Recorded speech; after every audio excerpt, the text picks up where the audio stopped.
Glória a Deus. Eu cumprimento a todos com a paz do Senhor. Quem está feliz com Jesus hoje? Então prove, encontre uma pessoa bonita do seu lado e dê um sorriso para ela. Ficou difícil? Tem gente que nem vira o pescoço. Sinceridade evangélica, né? É uma alegria estar de volta em Maceió, revendo amigos, conhecendo irmãos. Pastor Gion, Pastor Stephanie. E quem é que está vindo aí? José. Então eu quero cumprimentar o trio Parada Dura, né? Deus abençoe vocês, uma alegria estar aqui. Muito obrigado pelo carinho, viu, pastor? Paulo Neto, você está mais magrinho, Paulo. Jesus está operando. A última vez que eu vi o Paulo, ele parecia uma catedral do Espírito Santo. Agora ele está parecendo um templo, né? Ficando magrinho. Parabéns, viu, Paulo? Está em fase de crescimento, né? O presbítero Edivan está aí? Cadê ele? Deus te abençoe pelo carinho, viu? O sorriso dele me encanta. É sério. Olha só, olhe para o povo e dá um sorriso, olha lá. Ele não lembra o Mr. Magoo? Vamos estar em pé? Abra sua Bíblia comigo no livro de Atos dos Apóstolos, capítulo de número 3. Atos dos Apóstolos, capítulo de número 3. Apenas um versículo. O versículo de número 6. Deus está aqui. Atos dos Apóstolos, capítulo 3, versículo de número 6. E disse Pedro: não tenho prata, nem ouro, mas o que eu tenho, isso te dou. Em nome de Jesus Cristo, o Nazareno, levanta-te e anda.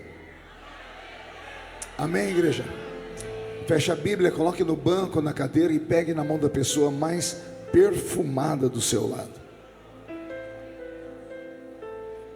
Aperte a mão dele ou dela com carinho até eles falarem aleluia. Pentecostal que não faz barulho. Está com defeito de fabricação, não é? Vamos orar? Senhor, nós te exaltamos, nós te glorificamos. E nós entendemos que dentro de alguns minutos e mais uma vez, este lindo santuário ficará pequeno para o tamanho da glória que o Senhor vai mandar do alto dos céus. Os que vieram tristes começarão a saltar de alegria. Os que vieram se arrastando não voltam para casa se arrastando. Hoje voltarão voando nas asas de um novo tempo. E antes que eu comece a revelar os seus segredos, cerque esta igreja com a sua presença. E num raio de 5 quilômetros, onde houver um demônio alojado, eu dou a esses demônios segundos para sumirem de Maceió, porque se não sumirem, serão queimados pelo poder da sua glória que aqui será derramada. Rasgue os céus sobre nós esta noite. Manda anjos de fogo descerem aqui. Que estes anjos desçam trazendo brasas de fogo nas mãos. Comecem a esparramar estas brasas entre nós. E onde houver um crente cheio do Espírito Santo, pega ele nesta noite, Jesus. Toma ela nas suas mãos esta noite e mostra o caminho da verdadeira e poderosa adoração. Fala conosco, fica conosco. É o que eu te peço agora e sempre. E toda a igreja diz. Os que podem, tomem o seu assento aplaudindo a Jesus, porque Ele é bom, porque Ele é maravilhoso. Querida igreja, noiva do Cordeiro, simpatizantes da nossa fé, amigos que vieram de perto ou de longe, autoridades constituídas por Deus e pelos homens que estão aqui na minha retaguarda, que bom que vocês foram sensíveis ao chamado do pastor Gion e vieram para o culto nessa noite. Se o culto terminasse agora, eu já voltaria para São Paulo extremamente feliz, porque eu já vi Jesus operar aqui hoje. Eu já senti a sua presença nessa noite. Paulo veio com uma unção tremenda. A palavra do pastor Gion aqui sobre oferta, ela saciou a minha alma. Então, um cântico do Roberto, então, nos levou lá para o terceiro andar do céu. Poderíamos terminar agora, mas Deus ainda tem a cereja do bolo para nós aqui nessa noite. Talvez eu não vá pregar aquilo que você queria ouvir, mas eu vou pregar aquilo que você precisa e vai ouvir. Na medida que eu estiver pregando, você tem liberdade para adorar a Jesus, tá bom? Posso ouvir mais uma glória a Deus aqui? Roberto, filho, mude a música para mim. O texto que eu li é muito conhecido. Qual pentecostal que nunca se aventurou a ler o livro de Atos dos Apóstolos? Aliás, fica aqui um conselho, né? Todos aqueles que são convertidos em Cristo precisam conhecer pelo menos 5 livros da Bíblia. Pelo menos esses 5. Os 4 evangelhos e o livro de Atos dos Apóstolos. Você pode não conhecer mais nenhum livro da Bíblia, pode não ter aptidão para lê-los, mas esses 5 livros são essenciais para a salvação. Nos evangelhos temos a história de Cristo, o motivo pelo qual ele derramou o seu sangue, a história de como ele alcançou os pecadores, a forma humilde como ele desceu entre nós e caminhou ao lado de gente comum. Então os evangelhos vão dar para nós um mote da salvação.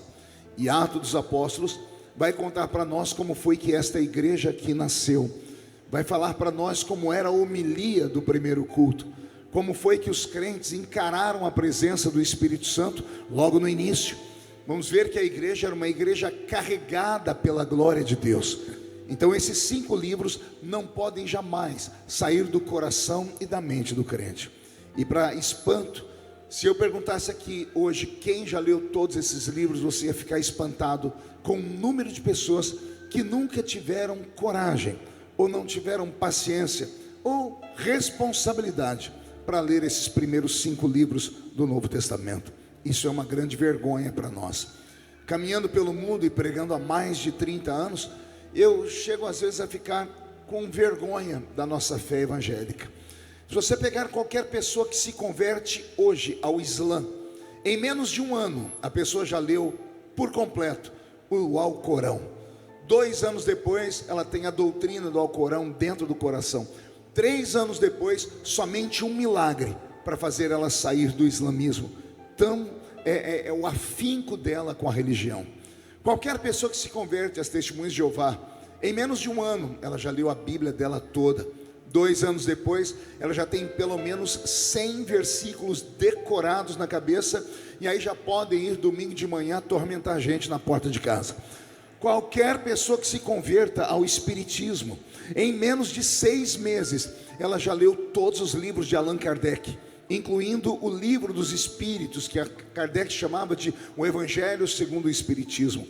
Nós somos a única religião que, tendo o livro verdadeiro, não temos paixão por ele.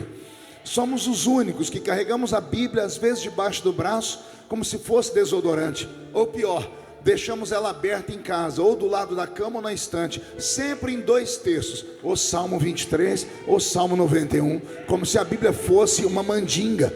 A Bíblia não é uma mandinga. O salmista deu o caminho para aquele que quer ir para o céu. Ele disse: eu não deixei a palavra aberta do lado da minha cama. O salmista diz: eu escondi a tua palavra no meu coração, para eu não pecar contra ti. Do que adianta ter esse livro e não conhecer ele? Então, por favor, fica aqui o conselho do velho pregador que já está de barba branca. Se você quer ir para o céu, quer ter uma vida cristã abençoada, conheça, leia, pelo menos, no mínimo, esses primeiros 5 livros da Bíblia. Posso ouvir um glória a Deus? Atos dos Apóstolos deveria ter outro nome. Deveria se chamar Atos do Espírito Santo na vida dos apóstolos.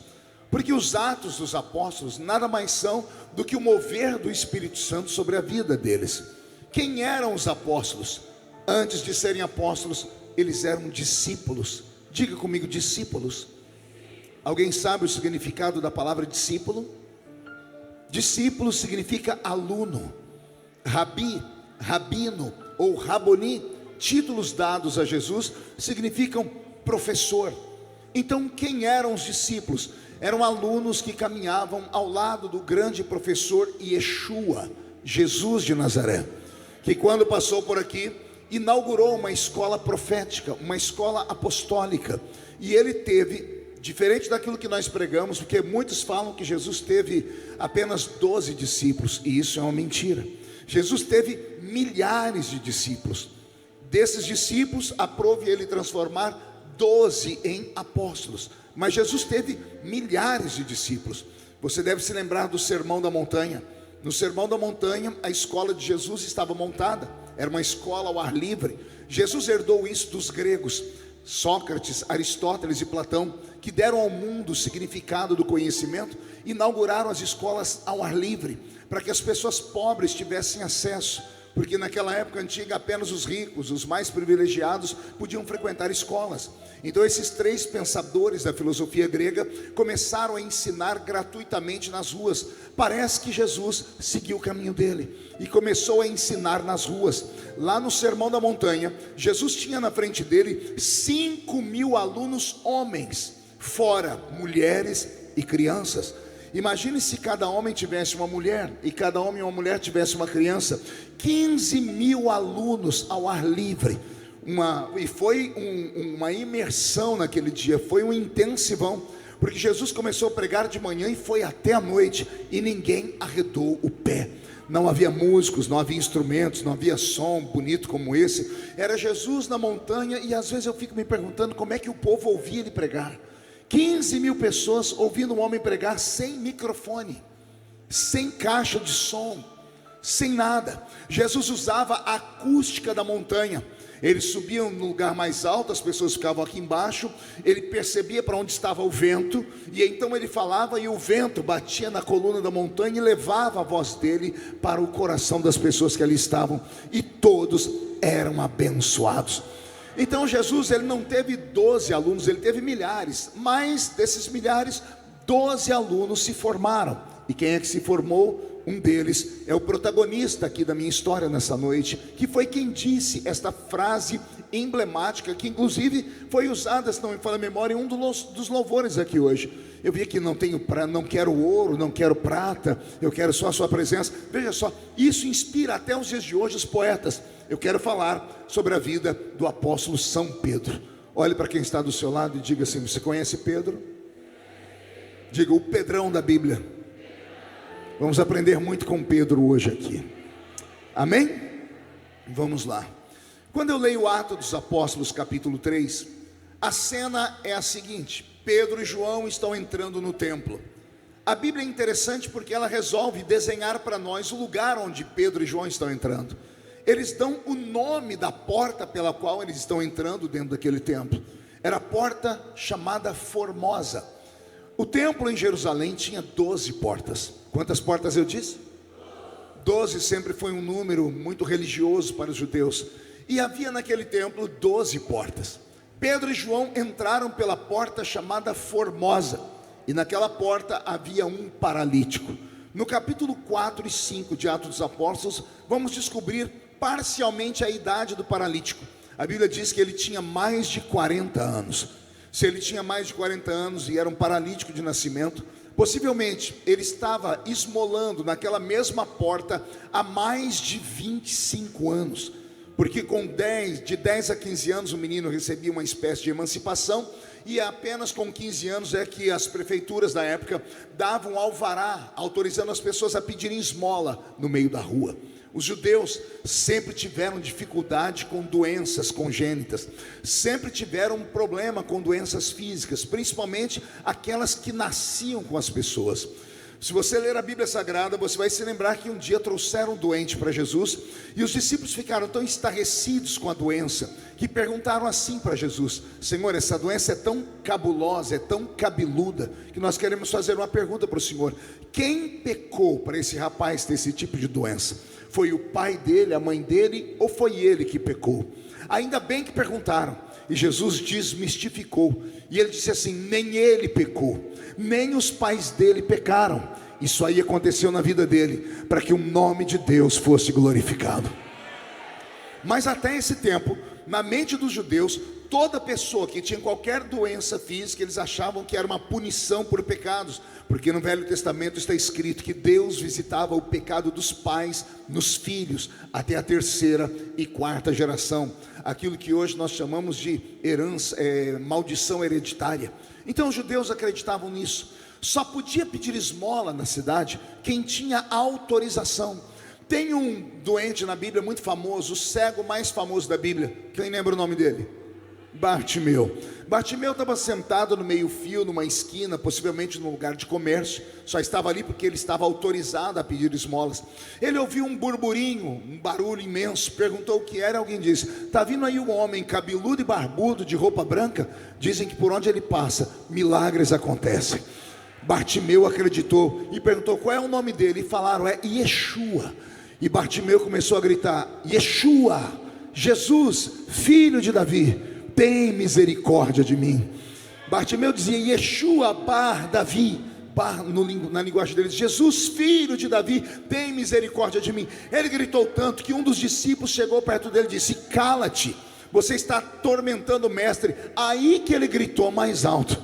Bartimeu era daqueles que não levava nenhum tipo de afronta para casa, que quando tinha um objetivo ele ia até as consequências finais. Bartimeu não era daquelas pessoas covardes que quando alguém dá um grito com ele, ele sai correndo e abandona o milagre. Bartimeu gritou 2 vezes mais: Jesus, filho de Davi, tem misericórdia de mim. Aí Jesus parou a pregação dele e disse: o que está acontecendo? Contaram para ele, ele disse: manda trazer o cego aqui para mim, traz o cego. Alguém foi lá e disse: pode parar de gritar, Bartimeu. Por quê? Porque Jesus está te chamando. A Bíblia diz que Bartimeu ficou de pé, e ao invés de ir direto com Jesus, ele fez uma coisa. Alguém lembra o que ele fez? A Bíblia diz que ele ficou em pé e pegou uma capa que estava no ombro dele e fez o quê? Deu para alguém que estava necessitado? Não, ele jogou fora. Uai, será que ele ficou tão quente que ele não precisava mais de blusa? Não, aquilo não era blusa. Aquela capa era um alvará. Era o documento que dava a ele a autoridade para ele poder pedir esmolas no meio da rua e não ser apedrejado. Era uma capa grande, porque quem via ele pela cor sabia: esse aí está autorizado pelo governo a pedir esmolas. Bartimeu é o cego que mais enxerga do mundo, porque quando falaram para ele: Jesus está te chamando, ele ficou em pé, tirou a capa e jogou fora.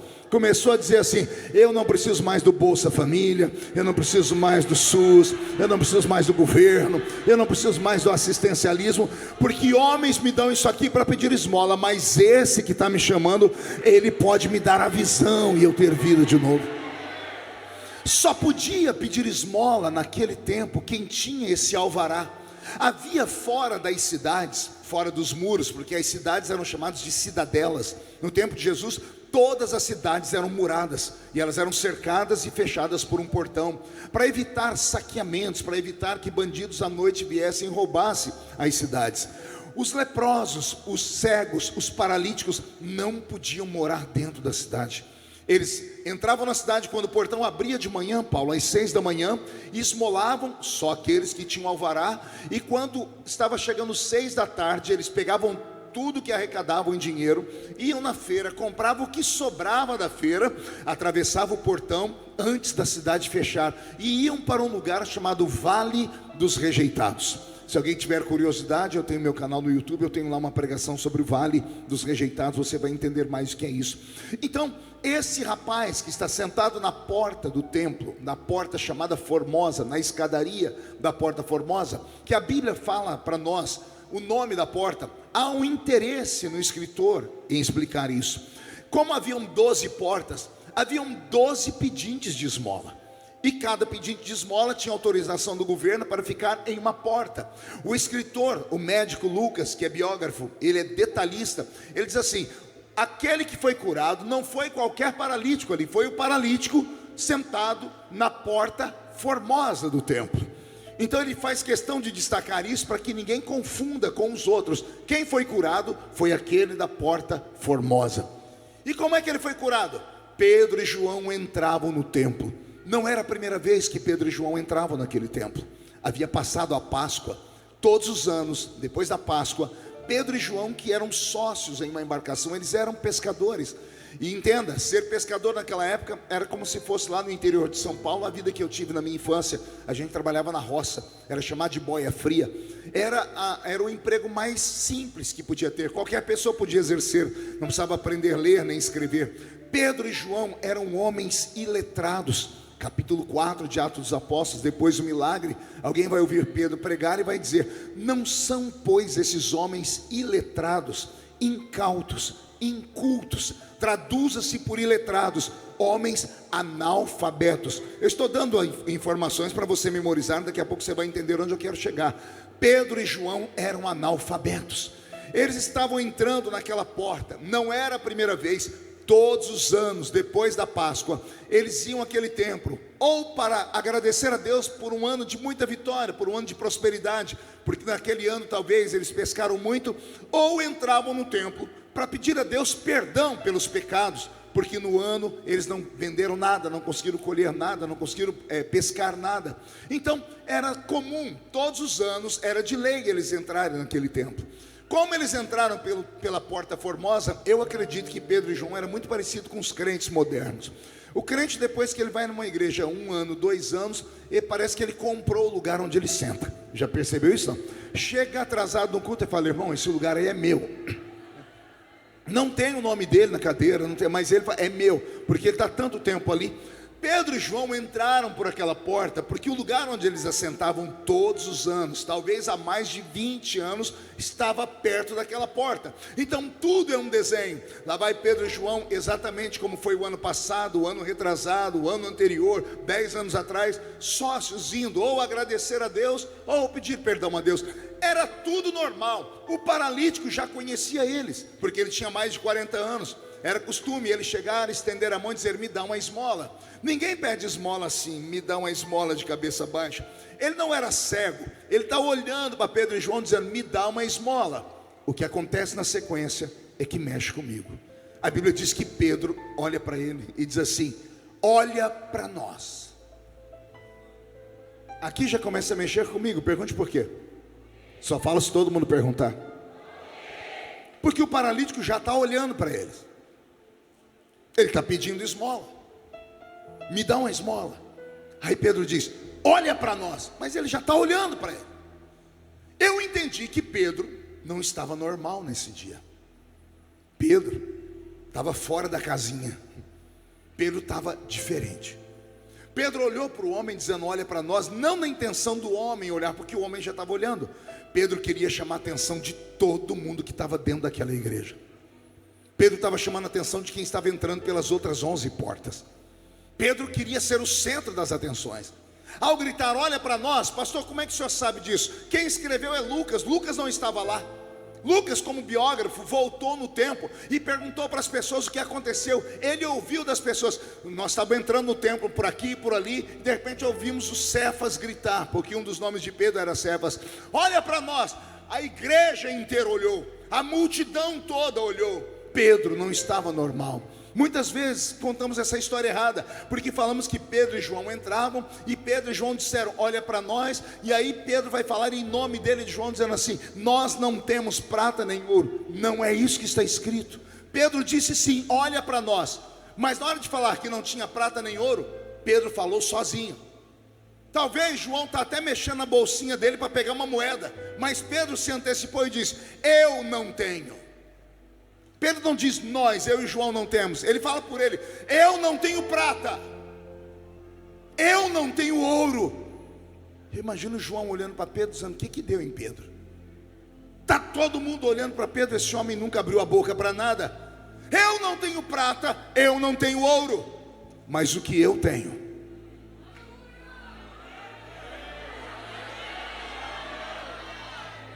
mas o que eu tenho, isso eu te dou. Não é João que está te dando, sou eu, Pedro. Isso eu te dou, em nome de Jesus Cristo o Nazareno. Levanta-te e anda. E o que aconteceu? O paralítico? Não.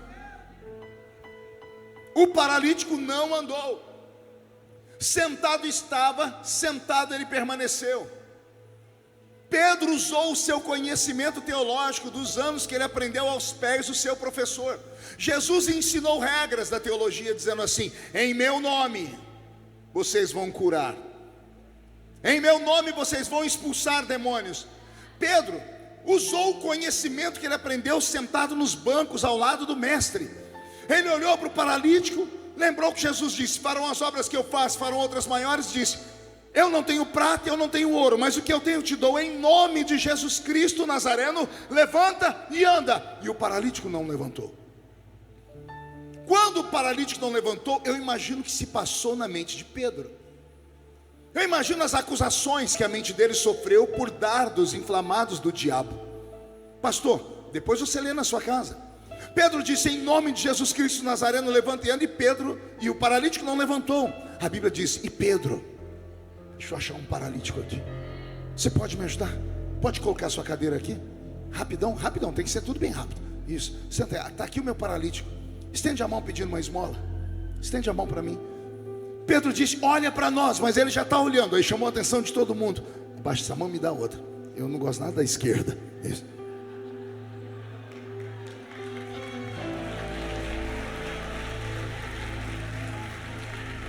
O coração do sábio se inclina para a direita. Está escrito. Pede esmola com a mão direita. Dá uma esmola. E Pedro disse: eu não tenho prata, eu não tenho ouro, mas o que eu tenho, isso eu te dou. Em nome de Jesus Cristo Nazareno, levanta e anda. E o paralítico não levantou. A Bíblia diz: e Pedro, tomando pela mão direita, o colocou em pé. Calma. O paralítico tomou um susto também, porque ele não esperava aquilo. Quando ele ficou em pé, olha para os pés. Quando ele viu que ele estava em pé, a Bíblia diz: e o paralítico começou a saltar, a pular. Soltou Pedro e entrou no templo adorando, gritando, cantando e louvando ao Deus de Israel. Você já tinha lido dessa forma? Pedro usou o conhecimento teológico. Ele usou aquilo que ele aprendeu no seminário, na escola bíblica dominical, no culto de ensinamento. Use o nome, em nome de Jesus Cristo Nazareno, levanta e anda. E o homem não levantou. O diabo deve ter soprado no ouvido de Pedro, dizendo assim: Pedro, o seu ministério nem começou e já acabou. Você ainda foi gritar para todo mundo te ouvir, está todo mundo vendo que não funcionou o nome. Pedro poderia ter ido embora, Pedro poderia ter saído correndo dali, mas veio sobre Pedro uma autoridade, uma coragem. E eu estou falando do homem que negou Jesus Cristo dias atrás, com medo de uma mulher, uma vendedora de púrpura. Agora ele está no meio de uma multidão. Ele arrumou uma coragem que não existe. Ele catou o paralítico pela mão. Ele arrancou o paralítico do chão e botou o paralítico em pé. O paralítico se assustou, porque ele nunca tinha ficado em pé antes. Quando ele vê que a perna dele está parada inteira, ele começa a pular, porque veio sobre o paralítico a mesma unção que estava dentro de Pedro. E o paralítico, ao invés de voltar para casa correndo, ele entrou, foi para dentro do templo para agradecer o Deus que Pedro estava pregando. Amém até aqui? Se ajeite na cadeira, aperte o cinto, porque nós vamos decolar. Esse Pedro de Atos dos Apóstolos capítulo 3 é desconhecido para mim. Eu não conheço ele. Eu conheço o Pedro dos Evangelhos. E o Pedro dos Evangelhos é um problema. Pedro é o discípulo que mais deixou Jesus em saia justa. Pedro foi o discípulo que mais errou. É Pedro que Jesus chama de homem de pouca. É Pedro que atrapalha o culto mais lindo que Jesus já fez. Você sabe qual foi o culto mais lindo que Jesus fez com os discípulos? O culto do lava-pés. Alguém já meditou no lava-pés? Jesus coloca 12 tronos de honra. E senta nesses tronos de honra homens, seres humanos.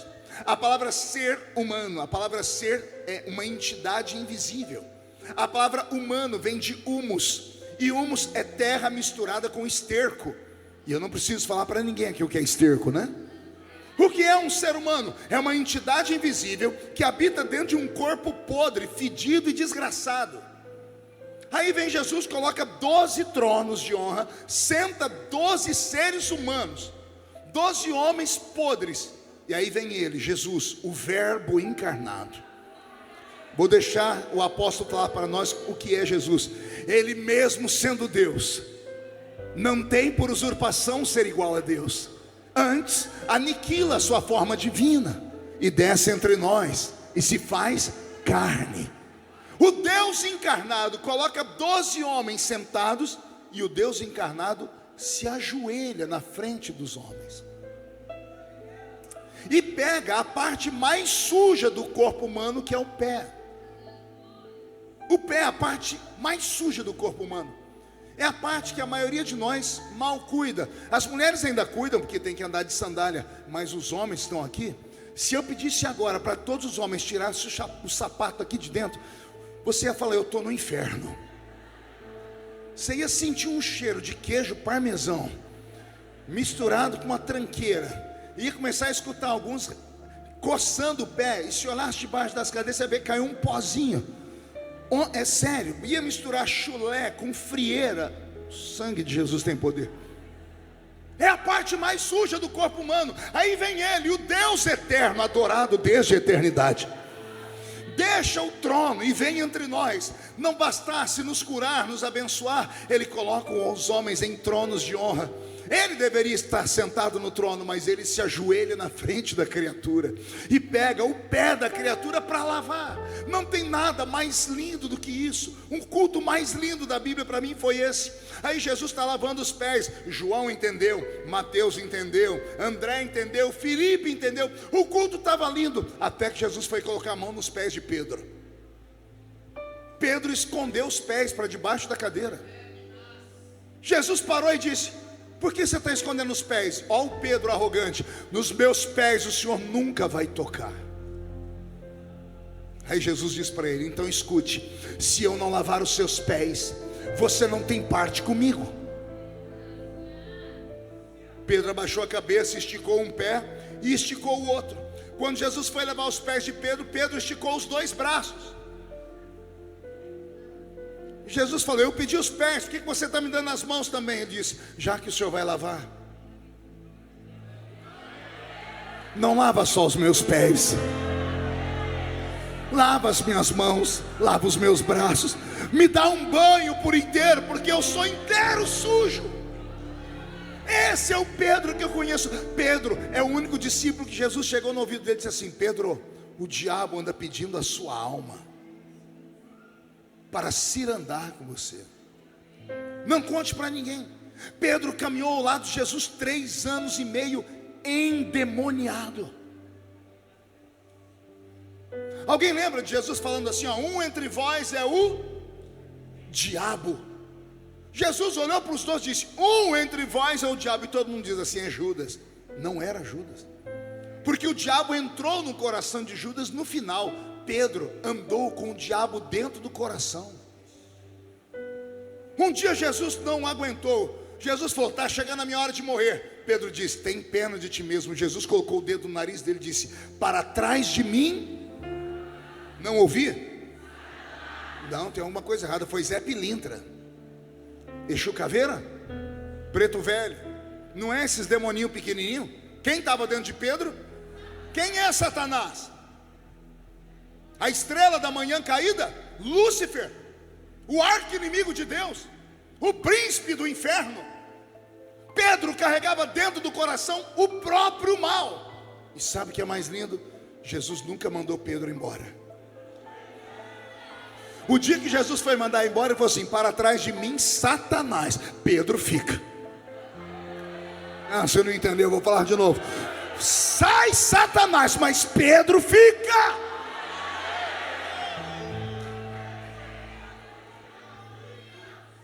Pedro é o discípulo que mais erra. Pedro é o discípulo que um dia Jesus humilhou ele tanto. Vou te mostrar o que Jesus fez. Mateus capítulo 16. Vem cá, hoje você vai pagar todos os seus pecados hoje. Fica aqui do meu lado. Está aqui Pedro. Mateus 16, olha o que Jesus disse: tu és Pedro, e sobre esta pedra edificarei a minha igreja, e as portas do inferno não prevalecerão contra ela. A simples recitação do texto é bonita, mas olha o que Jesus está dizendo, preste atenção na minha mão. Tu és Pedro. A palavra Pedro em grego, pedra pequena. pedra esmiuçada. Pedra esmiuçada vira areia. A Bíblia diz que o homem que edificou a sua casa em cima da areia, o que aconteceu com ela? Veio o vento e derrubou ela. Jesus está dizendo: você não é nada. Tu és Pedro, uma pedra pequena que não presta para nada, uma pedra esmiuçada. Você é areia, você não presta para nada. Mas sobre esta pedra, vou falar de novo. Os nossos irmãos católicos erram aqui, porque eles dizem que Pedro é o alicerce da igreja por causa desse texto, mas eles não fazem a interpretação correta. Jesus está dizendo assim: tu és Pedro, uma pedra pequena que não presta para nada. Você é pedra esmiuçada, você é areia, nada se edifica em você, tudo cai em você, você não presta. Mas sobre esta rocha, eu sou a pedra de esquina, a pedra angular, a rocha de Meribá que saciou a sede no povo de Deus no meio do deserto. E só para os desavisados, a rocha de Meribá está aqui nessa noite, está jorrando água para tudo quanto é lado. Tu és uma pequena pedra, pedra esmiuçada, você é areia que não presta para nada. Mas sobre esta pedra eu edificarei o quê? Preste atenção na minha mão. Sobre esta pedra eu edificarei a minha igreja. Quem é Pedro, pastor? É o modelo de igreja. Jesus não chamou João, porque João, ao nosso entendimento, seria um modelo de igreja equilibrado. O homem que diz assim: filhinhos, não pequeis. Se pecardes, tendes um advogado para com o Pai, Jesus Cristo o justo. Jesus não chamou Mateus, o único estudado da turma, aprendeu aos pés do Dr. Gamaliel, era um homem formado em economia, por isso Roma o contratou para ser cobrador de impostos. Jesus poderia ter chamado Filipe, o mais educado de todos, que conseguiu convencer Natanael, o judeu em quem não havia dolo, a acompanhar Jesus. Jesus tinha 11 homens quase perfeitos, mas ele pegou Pedro. Não conte para ninguém, estava endemoniado. Não conta para ninguém, o diabo via dizendo: eu vou arrastar ele para mim, vou arrastar ele para mim. O homem que não quis que Jesus lavasse os pés dele. O homem que afundou no meio das águas. O homem que vai negar Jesus 3 vezes daqui a pouco. O homem que vai do nada arrumar uma espada e arrancar a orelha de um soldado. E Jesus está cuspido, esbofeteado. Jesus está algemado, é obrigado a ir lá e pegar a orelha. Ou seja, consertar o erro de Pedro e botar a orelha na cabeça do soldado de novo e falar: Pedro, se eu precisasse, eu oraria ao meu pai e ele mandaria legiões de anjos. Eu não preciso que você faça isso. Pedro só erra, Pedro só fracassa. Aí Jesus diz: tu és uma rocha, uma pedra pequena que não presta para nada, pedra esmiuçada, areia, mas sobre esta pedra eu edificarei você. Você vai ser a minha igreja. Por que Pedro é a igreja? Porque a igreja é feita de gente que cai, a igreja é feita de gente que erra. Ou você acha que você está sentado lá de um santo aí? Se você tivesse uma bolinha de cristal para ver o que essa pessoa fez só hoje, você tinha saído de perto dela. Se você soubesse quem é essa pessoa aí de uns anos atrás, você agarrava a sua bolsa e não deixava ela sair de perto de você. Você não deixava o seu filho conversar com essa criatura. Por quê? Porque igreja é isso. Igreja não é uma reunião de gente perfeita. As pessoas acham que a igreja é como o Rotary Club, o Lions Club ou a maçonaria. Não, igreja é hospital. Jesus disse: quem precisa de médico é quem está doente. E não conta para ninguém. Você entra no hospital doente, se não se cuidar, você sai mais doente do que entrou. Pode pegar uma infecção generalizada, porque ali é cheia de lepra e doença ruim. Pastor, o que o senhor está dizendo? Eu estou dizendo que aqui é a casa da misericórdia. Eu estou dizendo que aqui é lugar de gente caída. Os perfeitos não precisam ficar aqui. Os perfeitos não precisam me ouvir. Você pode ir lá naquela catedral mais bonita, onde tem carro importado. Aqui nessa igreja que nem teto tem, aqui é lugar da casa da misericórdia. Aqui é a casa da promessa. A promessa de que qualquer um pode ser lavado no sangue de Jesus e ser alçado à estatura de homem ou mulher perfeito. Olha o que Jesus está fazendo. Tu és Pedro, tu és pedra pequena, tu és pedra esmiuçada, tu és areia que não presta para nada, mas sobre esta rocha eu edificarei a minha igreja. O diabo viu, deu um grito no inferno: se Pedro é um modelo de igreja, eu mato ele, porque Pedro estava comigo dentro do coração dele, eu vou ser andar com ele. Quando o diabo acha que pode destruir a igreja, porque ela é feita de gente caída, vem Jesus e diz assim: mas as portas do inferno não prevalecerão contra ela. Pedro é fraco, mas eu sou forte, Satanás. Pedro é areia, mas eu sou a rocha, Satanás. Para tocar nele tem que passar em cima de mim, Satanás. Quem está entendendo isso? Pode não dar um grito, pode dar um berro de glória a Deus aqui dentro agora. Eu estou com o meu corpo todo arrepiado. Estou ouvindo barulho de espadas aqui em cima. Anjos e demônios estão travando uma guerra nos céus de Maceió. E eu já sei de quem é a vitória. A vitória é daquele que veio na casa pedir a Deus misericórdia.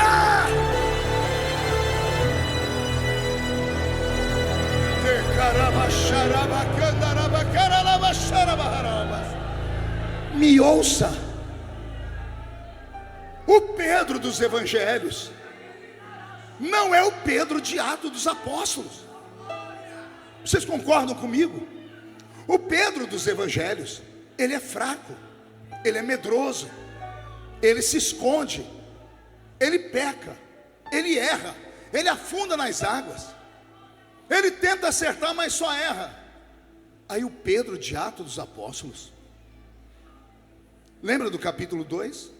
Os crentes ficaram cheios do Espírito Santo, veio um monte de gente à toa dizer: isso aí está todo mundo bêbado.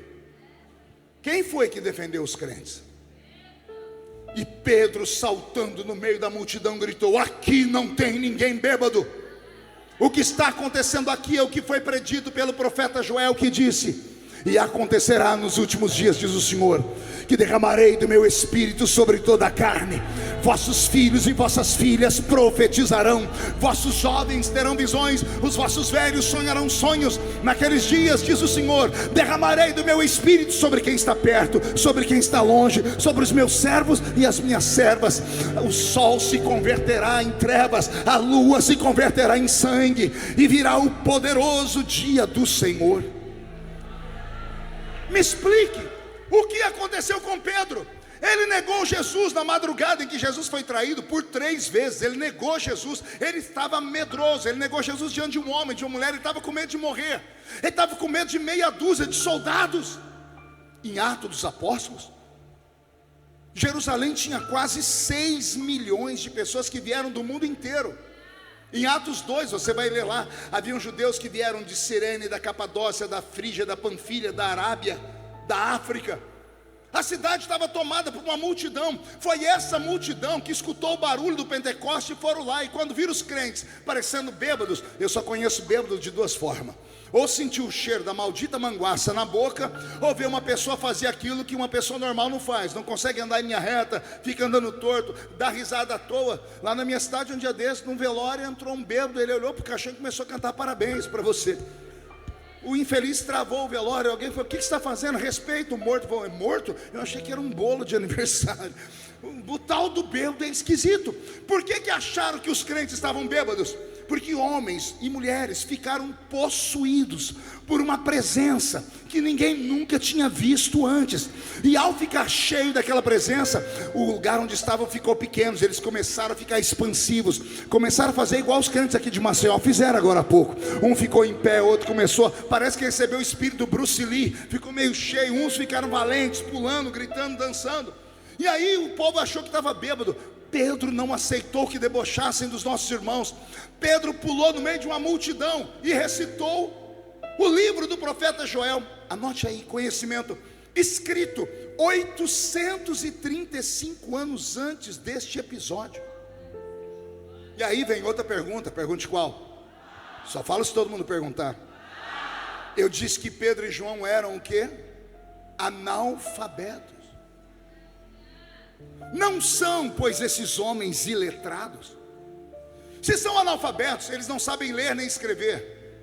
De onde é que Pedro tirou o conhecimento do livro do profeta Joel para recitar para aquele povo?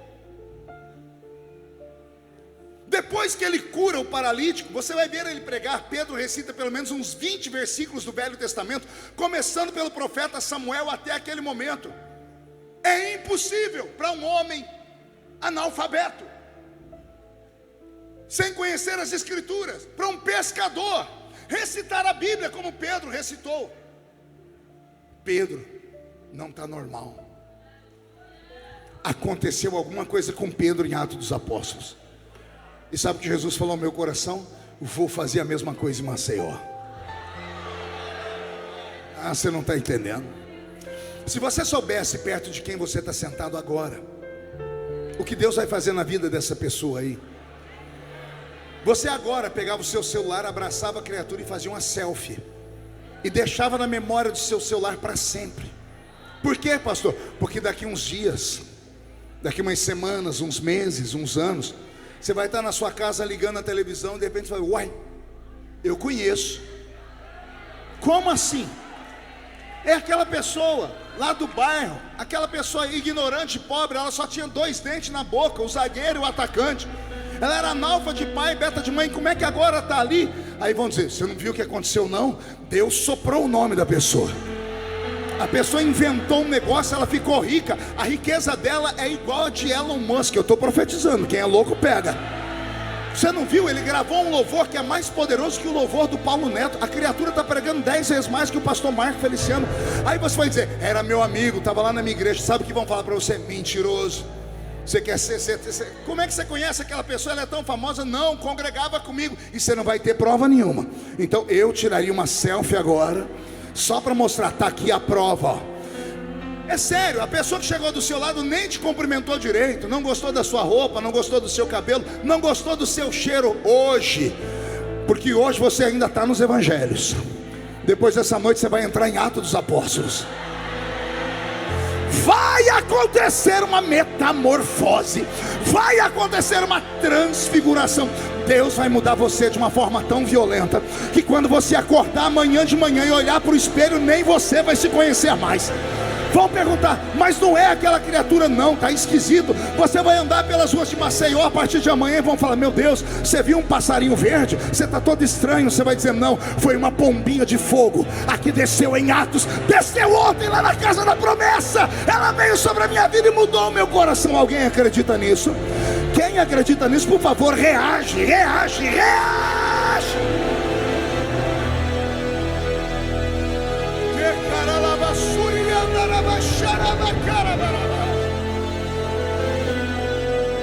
Segura um minutinho. Pergunte a mim: pastor, o que aconteceu com Pedro? Só falo se todo mundo perguntar. Só falo se todo mundo perguntar fazendo biquinho.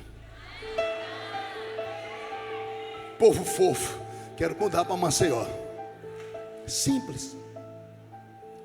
Pedro ouviu uma promessa que não saiu da boca de homem, saiu da boca de Yeshua. Pergunte: qual promessa? Lucas 24:49. Ficai em Jerusalém, até que do alto sejais revestidos de poder.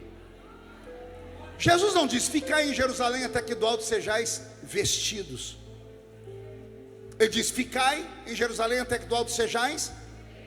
O que é revestir? É vestir de novo, é vestir 2 vezes. Quando Jesus Cristo ressuscitou, ele apareceu num período de 40 dias para cerca de 500 testemunhas. Ao aparecer para essas 500 testemunhas, ele tinha um propósito: marcar uma reunião com elas. Jesus marcou 2 reuniões. A primeira aconteceu no Evangelho de João, capítulo 20, capítulo 21, e a segunda em Atos dos Apóstolos, capítulo 1, por isso que está na sequência. A primeira reunião foi só com os discípulos que ele naquele dia consagrou apóstolos, e a segunda reunião com todas as demais testemunhas. Na primeira reunião que Jesus fez com seus discípulos, em João capítulo 20, capítulo 21, Jesus olhou para os 11, porque o Iscariotes tinha se matado. Chegou bem perto deles e fez assim na cara deles, ó.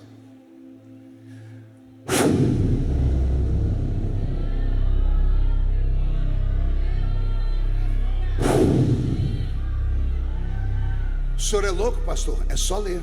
A Bíblia diz: e tendo Jesus assoprado sobre eles, disse: recebei o Espírito Santo. Nesse dia, nenhum deles falou em línguas. Nesse dia, nenhum deles curou enfermos.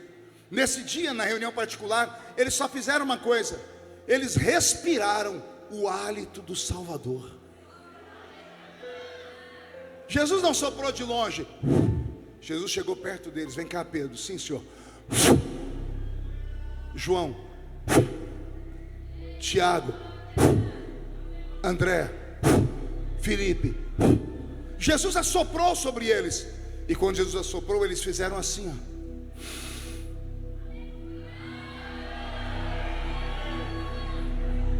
Só tem uma outra história assim na Bíblia. Gênesis capítulo 2, versículo 7. E tendo feito o homem do pó da terra, Deus foi até a narina do homem e fez assim.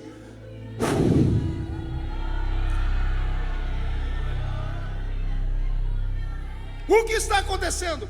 Deus está resgatando a sua aliança com o homem. O que ele fez com Adão, colocando dentro de Adão a sua presença, Jesus fez com os 11 agora. E tendo assoprado sobre eles, disse: recebei o Espírito Santo. Eles receberam o Espírito Santo.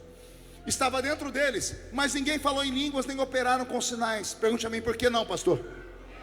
Porque até aquele momento eles estavam nus diante de Deus. A nudez é símbolo do homem sem Cristo.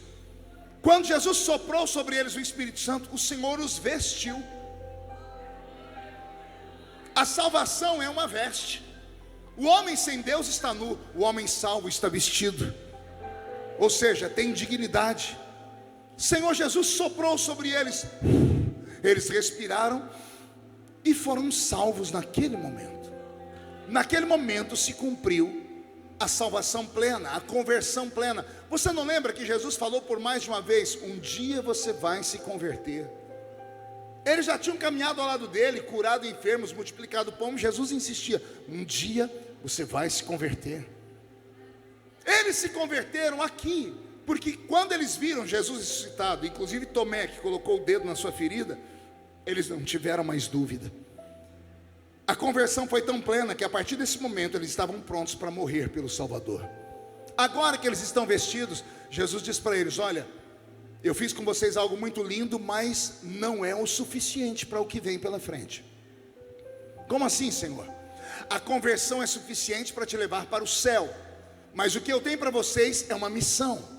E a missão que vocês vão enfrentar, só ter o Espírito Santo aqui dentro não é o suficiente. E o que a gente faz? Ficai em Jerusalém, até que do alto sejais revestidos do poder de Deus. Eu já vesti vocês com a salvação, agora vocês precisam ficar esperando o revestimento de autoridade. Eles já tinham o Espírito Santo aqui, agora eles iriam receber o Espírito Santo aqui. Todos os que estão aqui têm o Espírito Santo aqui. Nem todos têm o Espírito Santo aqui. Se Jesus te der o Espírito Santo aqui, hoje, se Ele te revestir, não tem homem na terra, não tem demônio no inferno, não tem anjo no céu capaz de parar o que Deus vai fazer na sua vida depois dessa noite. E o que é que eu faço, pastor? Você tem que acreditar na promessa. Pedro ouviu a promessa: ficai em Jerusalém até que do alto sejais revestidos pelo poder de Deus. Atos dos Apóstolos, capítulo 1, versículo 8, a segunda reunião.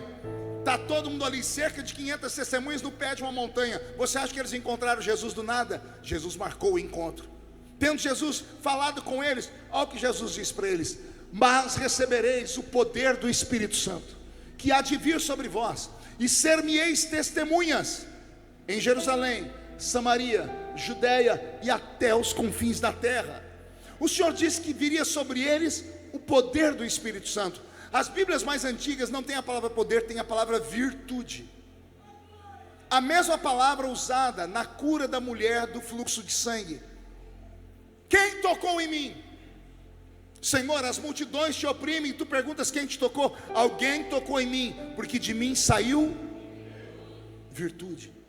Atos dos Apóstolos, capítulo 1, verso 8, a palavra correta é virtude. É a mesma palavra que está lá nessa história da mulher do fluxo de sangue. A palavra virtude no grego, oh aleluia, é a palavra dunamis. Diga comigo, dunamis. A palavra dunamis, transliterada para a língua portuguesa, foi colocada como dínamo. Da palavra dínamo vem a palavra dinamite. Os três entenderam. Recebereis virtude, recebereis o dunamis, recebereis o dínamo, recebereis a dinamite. O que é a dinamite? É uma bomba. A parte mais bonita, dínamo, diga comigo, dínamo. Eu não sei se tem aqui algum mecânico que trabalha na parte elétrica. Tem alguém que trabalha com parte elétrica aqui na casa? Ninguém. Ô Jesus, dá para nós mais eletricidade. Ah, tem um ali, salvou a turma. O dínamo é aquele equipamento que tem lá. O dínamo, ele é um transformador. Ele transforma energia mecânica em energia elétrica. A energia mecânica é aquela que você tem que produzir com o seu braço. Você pega 2 gravetos e fica esfregando eles. Energia mecânica. A energia mecânica vai transformar o atrito entre os 2 gravetos numa chama. Aí transformou em energia elétrica, uma energia que vai além do pensamento. O dínamo, ele transforma energia mecânica, força natural, em força sobrenatural. E Jesus está dizendo: vai descer sobre vocês uma virtude. E esta virtude vai transformar todas as orações de vocês, todo o esforço de vocês, o jejum de vocês, as lágrimas de vocês, os cânticos de vocês, em um poder tão grande, que ele vai começar a ser repassado para as pessoas. As pessoas vão chegar perto de você e vão tomar um choque. Porão a mão sobre os enfermos e os curarão. Onde a planta do seu pé pisar, eu te dou por herança. A Bíblia diz que Pedro ficou tão anormal que ele vai andando, a sombra dele começa a levantar os doentes.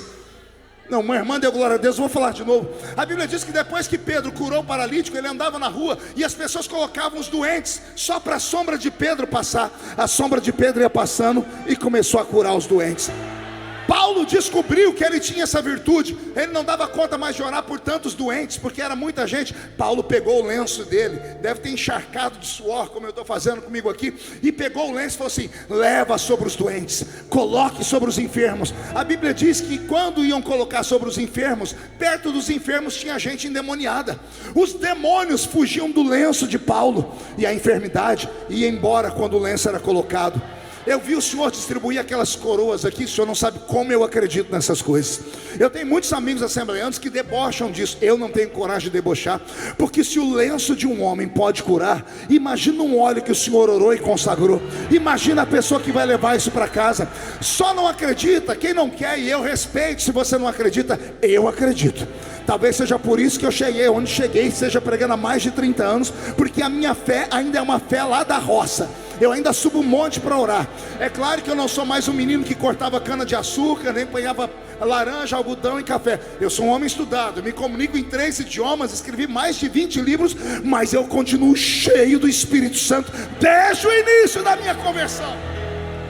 Por quê? Porque eu descobri o segredo de Pedro.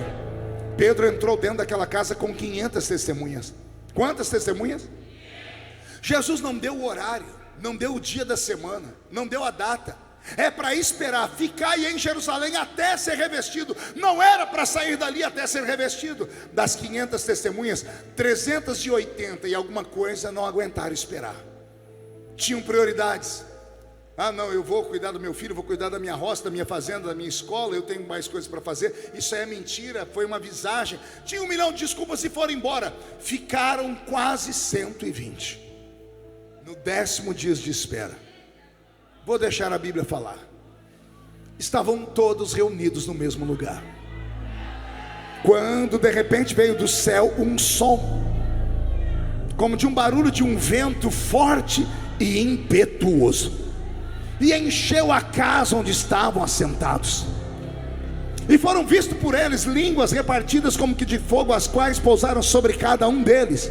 E todos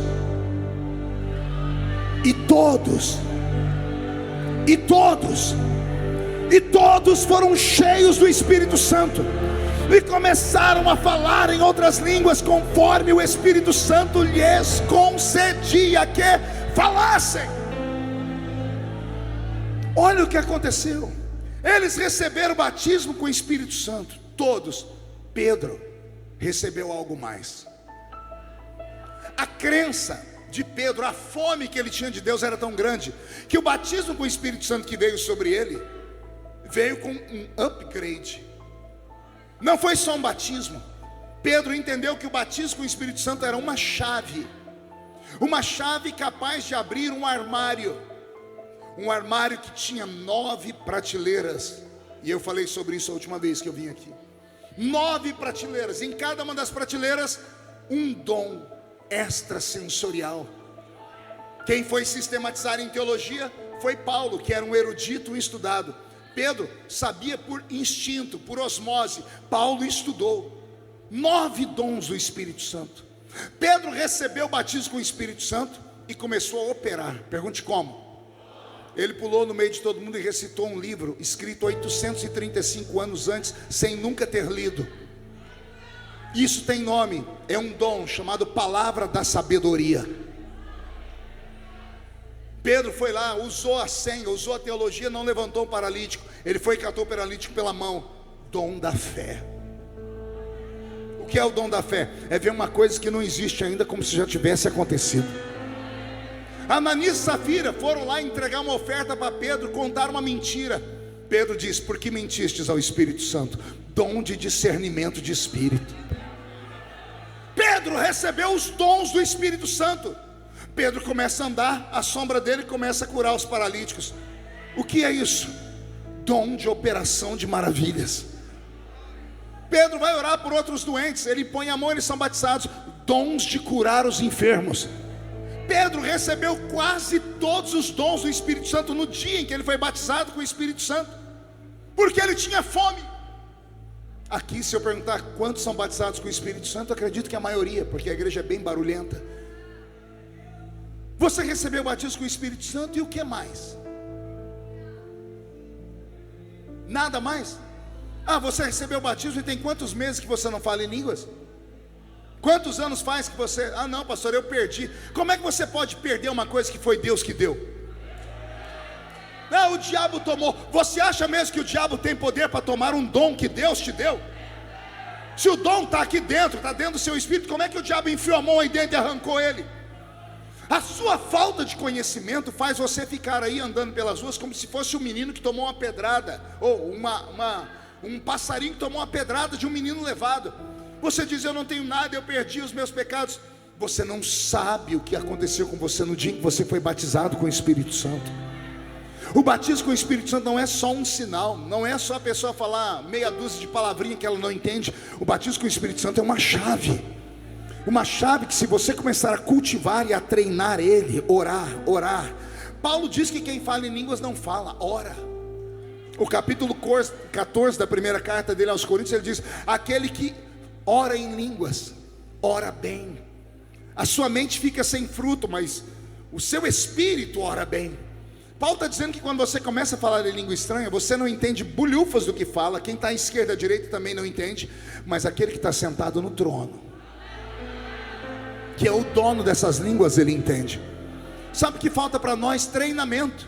Você vem para o culto e fica aí me olhando com essa cara feia. Achou que eu não ia falar? Fica me olhando com essa cara feia, parecendo que foi batizado num pote de vinagre.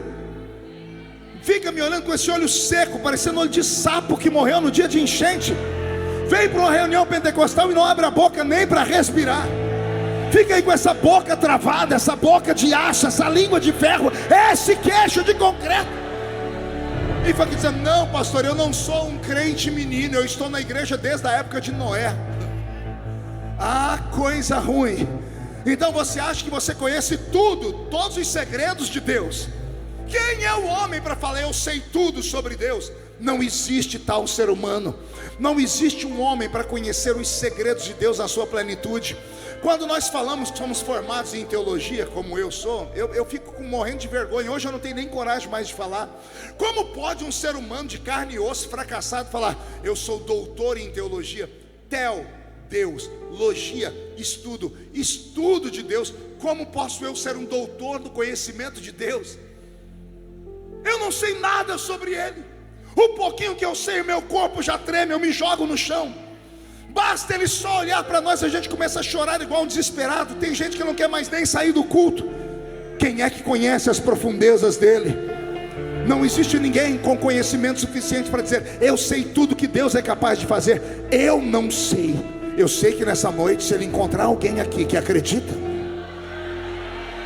se ele achar alguém aqui que busque, que tenha fome, que tenha desejo, se ele encontrar alguém que está cansado de ser honrado, mas quer uma dupla honra, para quem já foi vestido, mas quer ser revestido, para alguém que está cansado de ter sido envergonhado e humilhado nos evangelhos e agora quer ser exaltado em Atos dos Apóstolos, se Deus encontrar um Pedro aqui dentro e esse Pedro começar a gritar: eu quero tudo que é meu por direito, eu vou buscar, eu vou orar, eu vou jejuar, ninguém vai me arrancar disso, não tem demônio que me tire desse propósito. Se Deus encontrar alguém aqui assim, se prepare, Deus vai colocar asas nas suas costas e você não vai mais andar pelas ruas, você vai voar aqui em Maceió. Eu vou profetizar, pastor, vai haver um avivamento aqui em Maceió. Vai haver um avivamento tão poderoso que o estado vai ser conhecido como capital do avivamento do Brasil. E o estado de Maceió vai começar a exportar avivamento. E se alguém acredita que pode ser o condutor deste avivamento, se alguém acredita que pode ser esse dínamo, esse conversor de poder mecânico em poder elétrico, por favor, se manifeste onde você está. Vai haver um derramamento do Espírito Santo em Maceió.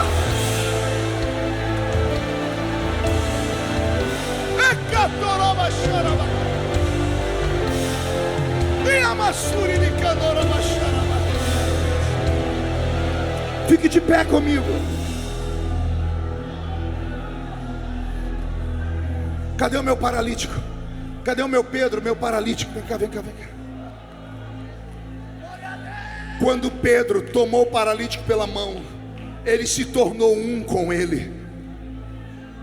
O dínamo, a virtude que estava dentro de Pedro, a energia elétrica, a energia quântica, uma unção que nós não conseguimos defini-la, saiu de Pedro e entrou dentro do paralítico. O corpo do paralítico recebeu uma descarga de autoridade, os ossos dele destravaram. Quando ele percebeu que os ossos dele destravaram, ele ficou cheio e ele começou a saltar, ficou expansivo, porque o fervor faz parte da unção e da graça de Deus. Eu sei que tem gente que não gosta de pulo nem de grito. Você então está no lugar errado. Você devia ter ido lá naquela missa hoje. Aqui é uma igreja pentecostal. Em igreja pentecostal nós não nos envergonhamos do poder do evangelho de Cristo, porque ele é a plenitude. A virtude que estava em Pedro passou para esse paralítico. Obrigado.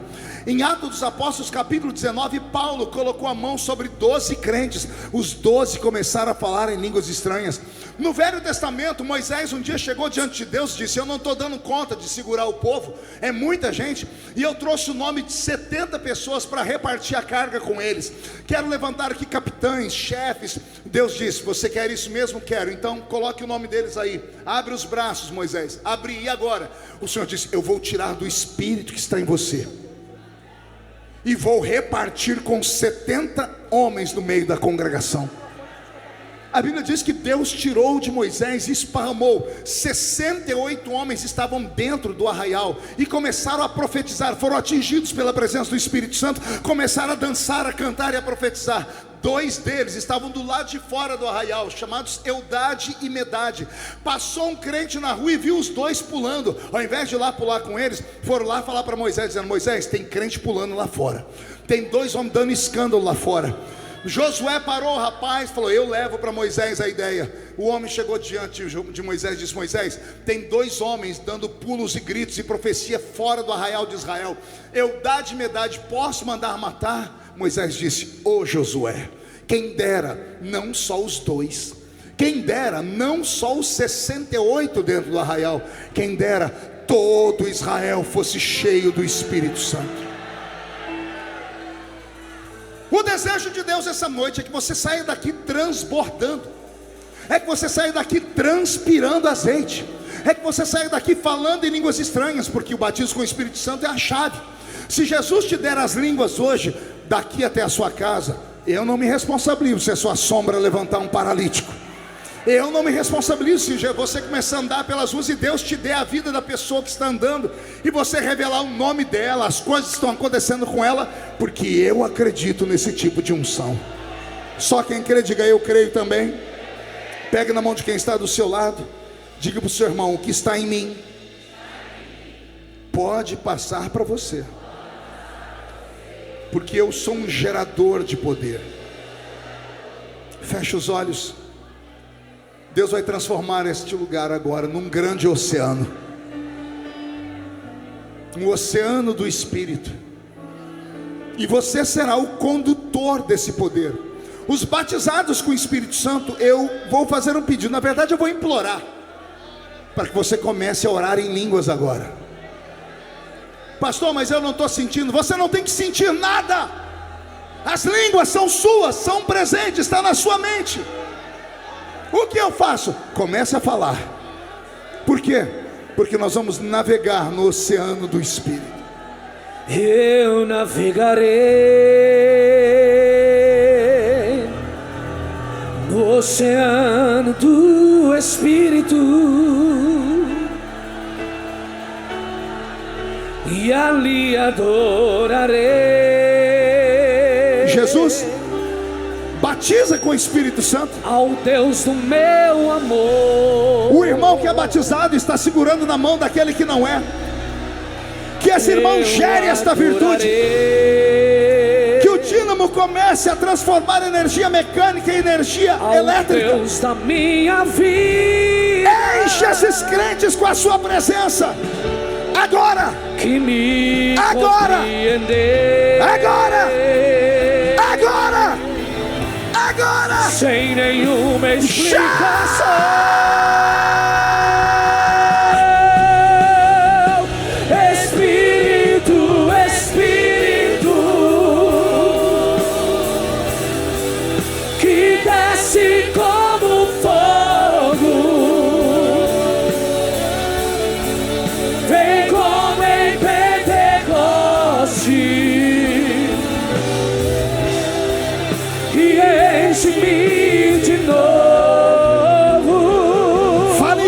Fale em línguas. Espírito,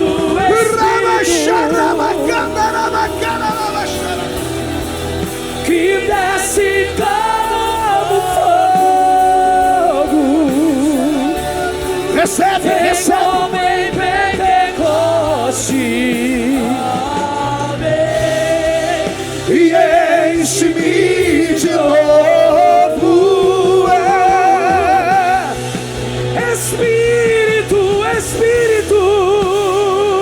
Meu Deus, Jesus está batizando com o Espírito Santo. Isso, recebe. Vem como em Pentecoste e enche-me de novo. Espírito. Estavam todos reunidos no mesmo lugar, quando de repente veio do céu um som, como de um barulho forte e impetuoso, de um vento que encheu a casa onde estavam assentados, e todos foram cheios do Espírito Santo, e começaram a falar em outras línguas, conforme o Espírito Santo lhes concedia que falassem. Recebe. Agora. Que desce como fogo. Vem como em Pentecoste e enche-me de novo. Espírito.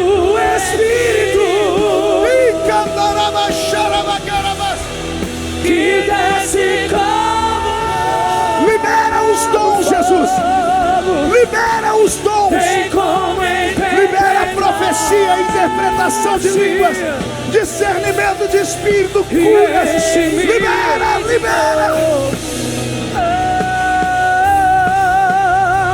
Espírito.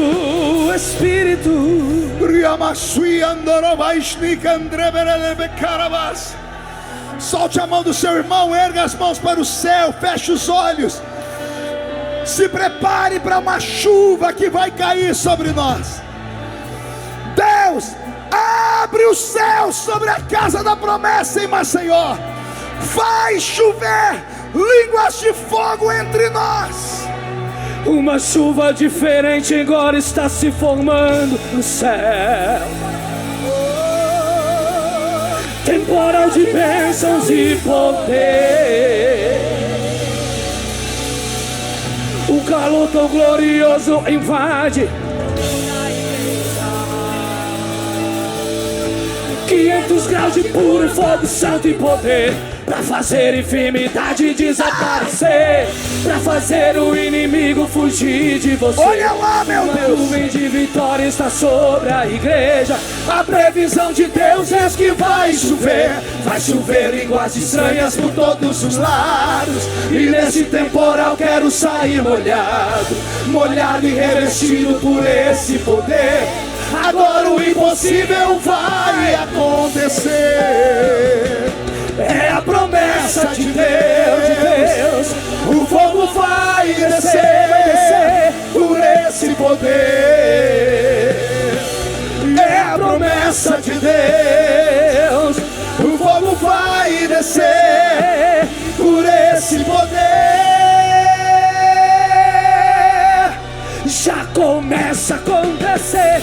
Debaixo dessa chuva posso contemplar aleluias aqui, glória e aleluias de lá, inundando os irmãos com a bênção nas mãos. Vejo milhares de anjos vindo num imenso trovão.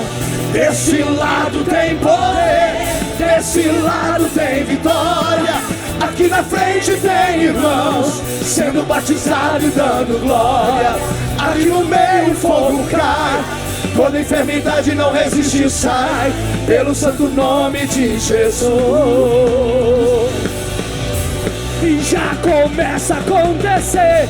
Debaixo dessa chuva posso contemplar. Se solta. Aleluias dali, glória e aleluias de lá, inundando os irmãos com a bênção nas mãos. Vejo milhares de anjos fundo no imenso trovão.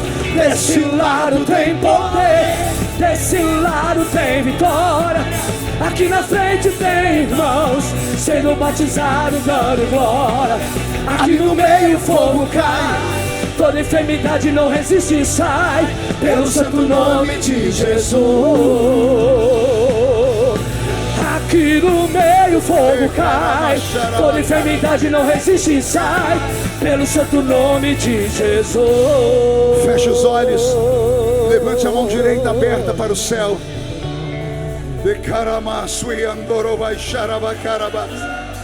Diga comigo, em nome de Jesus, todos os demônios que lutaram contra a minha vida, contra a minha família, contra a minha igreja, que roubaram os dons, que roubaram a presença, eu ordeno, venham para a palma da minha mão agora. Feche a sua mão com autoridade. Eu vou contar até 3, nós vamos jogar no chão e pisar em cima. E aí você vai abraçar 2 pessoas e vai dizer para elas: você poderia estar em qualquer lugar, mas Jesus te trouxe e foi para cá. A presença dele te atraiu para cá.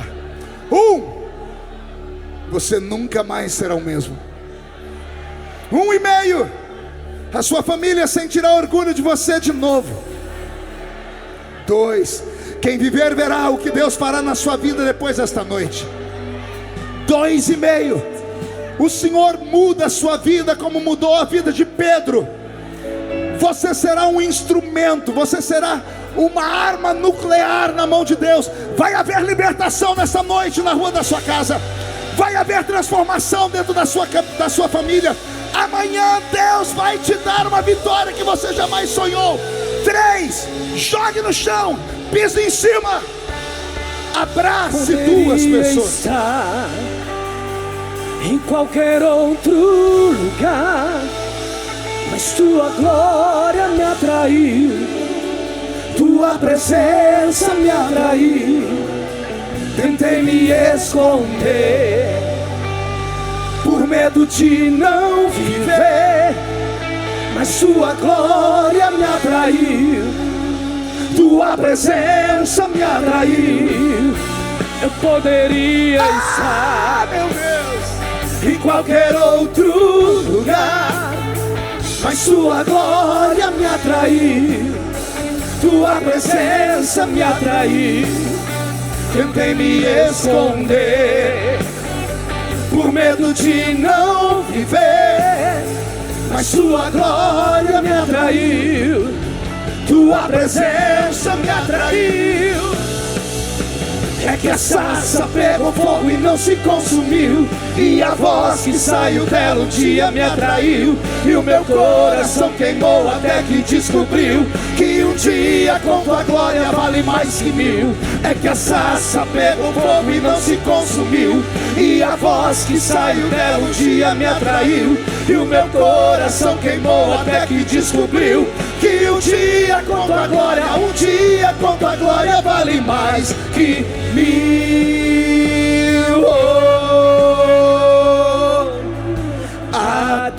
Atraídos pela tua presença, não me vejo sem a tua presença. Atraídos pela tua presença, não me cansarei da tua presença.